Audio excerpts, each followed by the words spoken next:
Waalaikumsalam warahmatullahi wabarakatuh.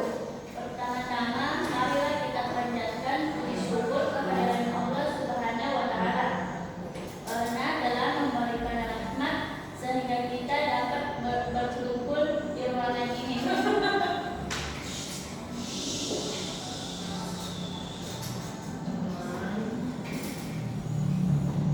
Adapun materi kami yaitu najis dan hadas yang akan dibacakan oleh Syafrina Ramadhani. Baik, assalamualaikum warahmatullahi wabarakatuh. Waalaikumsalam warahmatullahi wabarakatuh. Jadi, adapun pembahasan yang saya bawakan yaitu tentang najis dan hadas. Adapun pengertian najis yaitu kotoran yang menempel di badan, pakaian atau tempat ibadah sehingga menyebabkan ibadah tidak sah. Adapun contoh najis yaitu contoh najis yang keluar daripada bubur atau bubur, yaitu tadi atau air kencing. Contoh najis yang keluar daripada saluran lain yaitu muntah, air liur basi. Contoh najis yang telah ditetapkan hukumnya yaitu darah, nanah, semua jenis bangkai, susu binatang yang tidak boleh dimakan. Adapun lanjutan contoh najis yaitu anjing dan semua keturunannya, dan babi dan semua keturunannya, arang.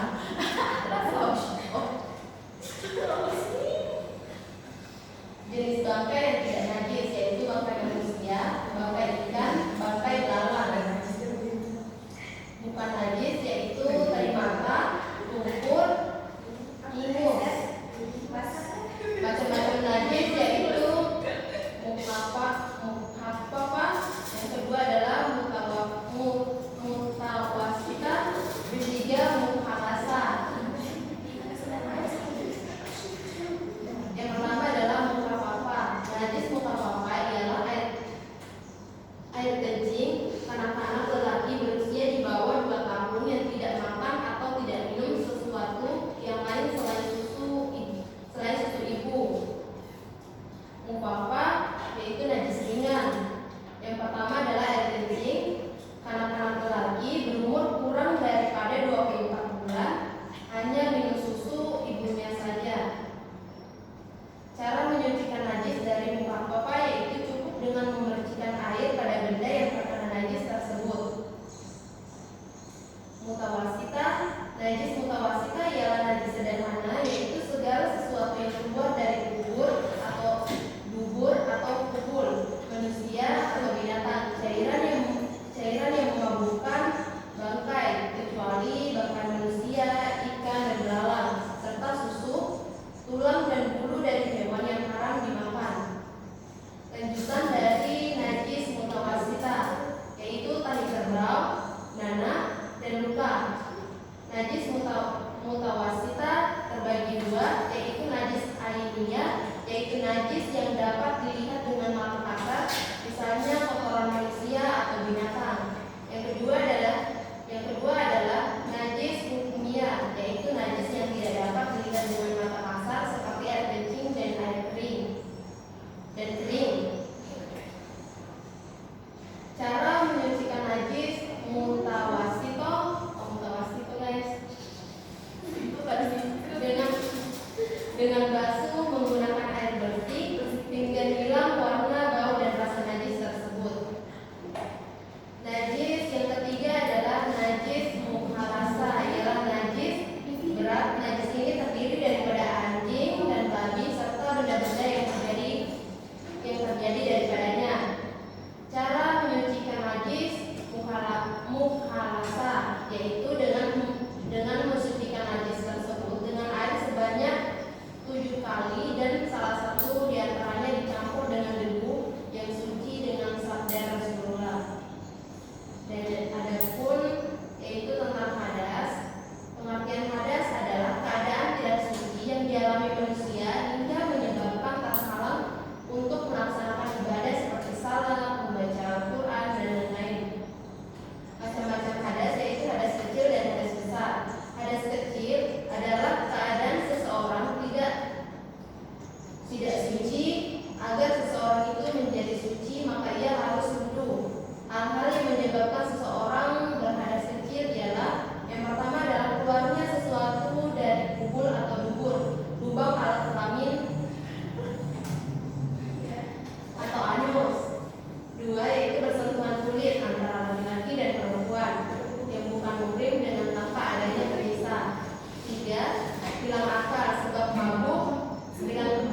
kegiatan identifikasi.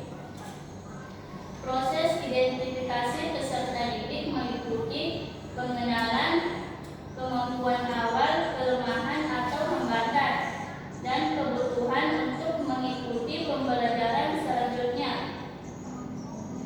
Tujuan identifikasi adalah untuk menghimpun informasi apakah seorang anak mengalami kelainan, penyimpangan fisik, intelektual, sosial, dan lain sebagainya. Kebutuhan merupakan suatu keperluan asasi yang harus dipenuhi untuk mencapai keseimbangan organisme. Kebutuhan muncul ketika seseorang merasa kekurangan, ketidaksempurnaan yang dapat merusak kesejahteraan.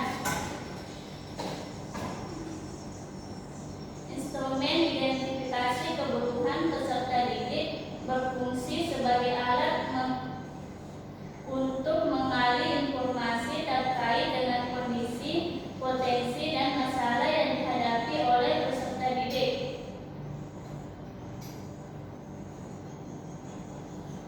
Kebutuhan tersebut dapat dipahami dalam penjelasan berikut. 1. Kebutuhan psikologis. Kebutuhan psikologis adalah sejumlah kebutuhan yang paling mendesak dan dapat prioritas utama dalam pemenuhannya karena berkaitan langsung dengan kondisi fisik dan kelangsungan hidup. 2. Kebutuhan akan rasa aman dan perlindungan. Kebutuhan akan rasa aman merupakan kebutuhan yang mendorong individu untuk memperoleh ketentraman, kepastian, dan keteraturan dalam lingkungan. 3. Kebutuhan akan rasa kasih sayang dan memiliki. Kebutuhan akan kasih sayang merupakan yang mendorong individu untuk mengadakan hubungan atau ikatan emosional dengan orang lain. Contohnya, kebutuhan